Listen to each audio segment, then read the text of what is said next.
What's the secret to financial freedom? And at a time when every single dollar is stretched, Australians are looking for opportunities to try to save some cash. So they can go and buy one of Gavin Rubinstein's properties, right? Well, the US-based accountant and financial planner Tom Corley spent 5 years studying and interviewing 225 millionaires. The award-winning author reveals the habits we can all adopt to boost our bank balance and how to put them into practice. We're crossing now to Tom Corley in New Jersey. Well, good to see you, Tom. Welcome to the show. Of all the uber wealthy people you interview, you say they fall into 4 categories. What are those categories? Sure. Hi, Matt and Kylie. Yeah, well, I think it was one of the most profound discoveries I made besides the rich habits is that self-made millionaires actually pursued their wealth 4 different ways. It was the saver investor path, the big company climber path, the virtuoso path, and then the dreamer entrepreneur path. And each path, it was unique. You know, they had unique personality traits and unique rich habits that were associated with each path. And Kyles, when Tom interviewed you, did you find the process quite probing, or was it you got through it okay? No, I got through it okay.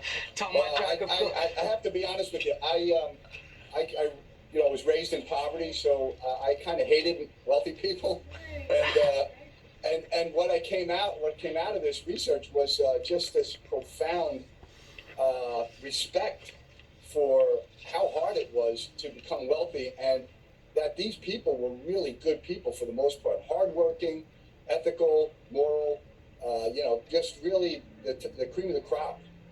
In terms of the habits that you noticed, the commonalities, Tom, can you explain a little more what you discovered after these interviews? Sure. Well, under the saver investor path, I found there were actually 3 traits. The self-made millionaires made a habit of saving 20% of their net pay, and they did this by modifying their standard of living. They had a standard of living that enabled them to be able to save 20% of their net pay. So adjust your standard of living so that you could save 20% or more. Then invest those savings consistently. You have to do that, and in order to save, you have to be a little bit frugal. So they, sought out ways to reduce their spending, and a lot of that had to do with shopping, looking for quality products that lasted a long time.